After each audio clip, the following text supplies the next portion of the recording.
Hello, and thank you for tuning into this week's Mayor's Update. As always, we have a lot of important information to share with you here this week, so please feel free to share this video with your friends, family, relatives, and anyone else you think might find this information helpful over the course of the coming week. We want to start off by congratulating our students at Gardner High School last week who participated in Saturday's homecoming games. All 4 of our teams that were playing last Saturday all won their homecoming games, and that was boys and girls soccer, field hockey, and the football team. So congratulations to all of our Wildcats on their homecoming victories, and to our Gardner High students for adjusting to the new homecoming spins on the traditions we've had. Instead of doing the class walls, doing the class sheets that hang on the back of the bleachers at Watkins Field, so that way anyone from the public can see them, rather than the walls in the high school gym, and the different bonfire events, the outdoor pep rally, and the different things that took place that way. So thank you very much to our administration at Gardner High School for adding new spins on these traditions that have been in place for years so that they could continue to happen even with the different COVID restrictions that are currently going on. And also a big thank you to our athletic director and recreation director, Dan Fort, for all he's done to help really still make these seasons special for our students, even though there's been some adjustments made due to the COVID-19 pandemic. This past week, crews from Unitil in conjunction with Mass DOT we're out on Pearson Boulevard between the Route 2 Rotary and Williams Restaurant, starting to do the work to install the gas line that is going in that area. Once that work is done, DOT will come through and mill and pave Pearson Boulevard in that section as well. This is the first step that needs to be done. If you can remember from our own construction projects, all of the new pipes and structures get installed in the street first, and then the paving projects begin. We are hopeful that DOT will be able to do that paving before the end of the year, but that's all weather dependent in terms of how cold things get, if we get snow, when we get snow, and things of that nature. So we're all hopeful that that doesn't happen for a while and that their work is able to get fully done and that road paved this year. If not, it will be paved early in the spring. However, DOT has begun that process with working through the different utility companies to make sure everything in the street is done and complete.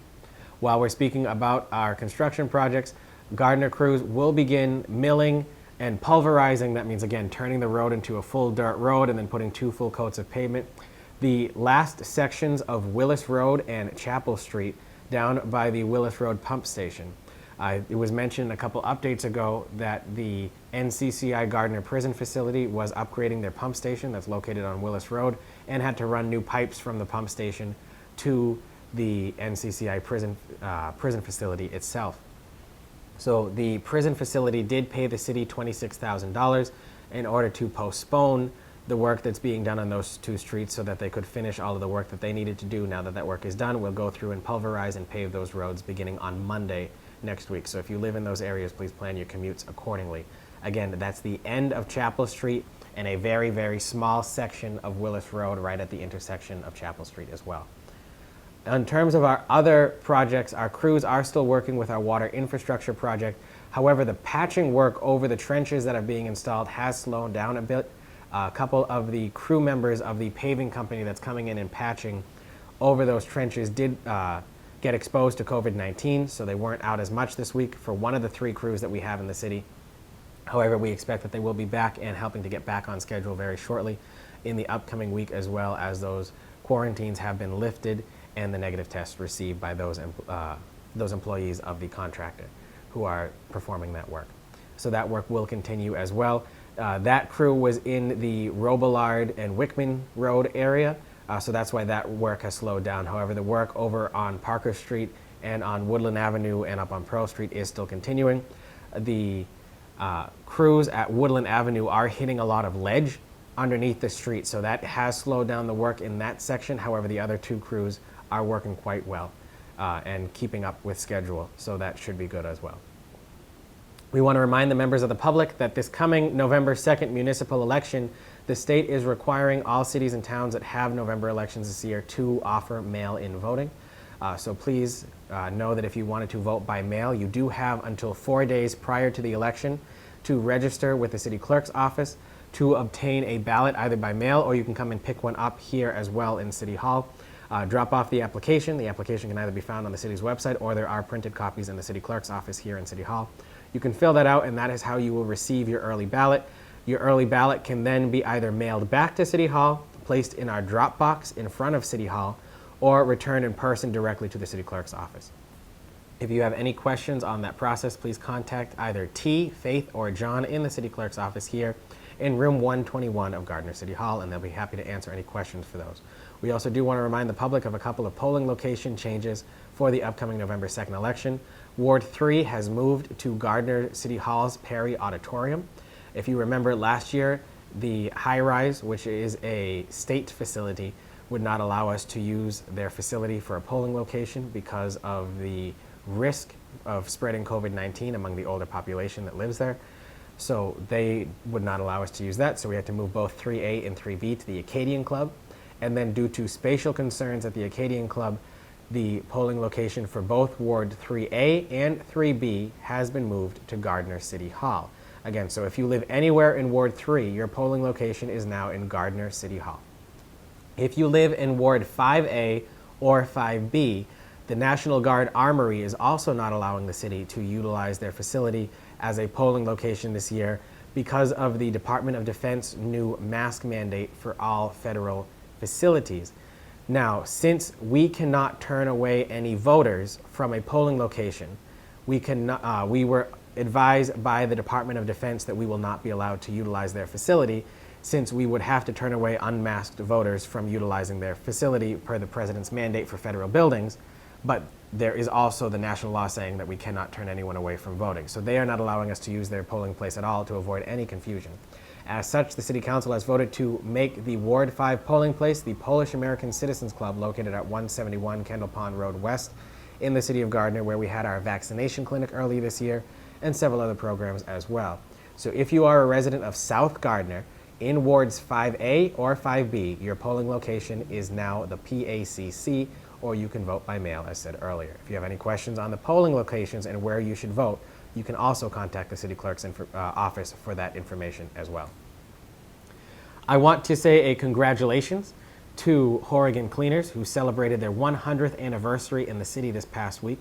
Horrigan Cleaners opened in 1921, first as a shirt dry cleaning service and has now transitioned to a carpet cleaning service, but they still have been here in the city and have been a great partner for the city for 100 years. They have also partnered with the Gardner Ale House on a new Prohibition era ale to celebrate their 100th anniversary. So please feel free to check out the Gardner Ale House or Horrigan Cleaners, and they'll be able to help show you the different ways that they're celebrating their 100th anniversary for being in business here in the city of Gardner. I also want to say congratulations to local author Jay Guerin, who has published his own book, 40 for 40 favorites from 40 years of sports writing. It is Jay's 40th year being a sports writer in the North Central Mass region for the Telegram and the Gardner News, so he published 40 of his favorite stories that he's written. Those books are available at the Pro Shop at the Gardner Golf Course or at John's Sports Shop here in downtown Gardner as well. Congratulations, Jay, on publishing your first book. We also do want to give a brief update on the different COVID numbers that are happening here in Gardner and things that are happening as a result of that. In the past 2 weeks, the current active cases that we have here in the city of Gardner is 118. That puts us at a positive testing rate of 4.07% as compared to the state's 2.09%. So we are still asking people to be vigilant and be cautious. Wear a mask if you feel that you need to inside, if you can't maintain a proper social distance. Even though there is not a mask mandate, you are still always able to do so, and some businesses have chosen to impose their own mask mandates for their own stores, as is allowed as well. We also do want to let people know that on October 20th, the Gardner Senior Center will be holding a vaccine clinic over at Chair City Community Church, which is located at 112 Church Street here in Gardner, at the old Sacred Heart School building, for those of you who may remember it at that way. The Community Health Center and Walmart are partnering with the Senior Center for this clinic to offer first doses of the COVID-19 vaccine, and for first doses, Moderna, Pfizer, and Johnson & Johnson shots are available. They will also be offering third doses and booster shots for the COVID-19 vaccine for patients who received a Pfizer vaccine when they were first vaccinated.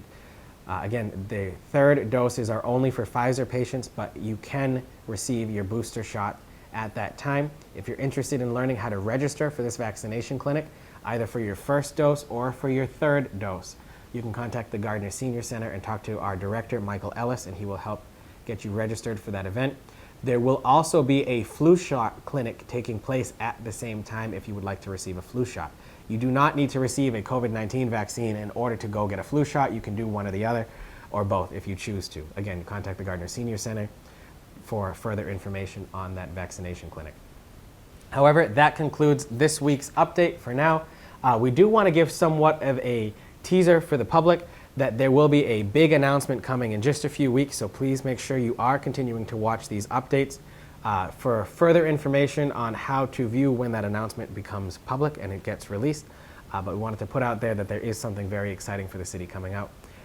So please keep an eye out for that. But until we speak again next week, please get outside and enjoy the weather, even though if it is a little cooler out, there's still a fun time to be in New England with the fall weather coming up. So please continue to get outside, do something active, keep track of yourself and your neighbors, your family and your friends. And until we speak again next week, I look forward to speaking with you soon, and I hope you have a great day. Thank you very much.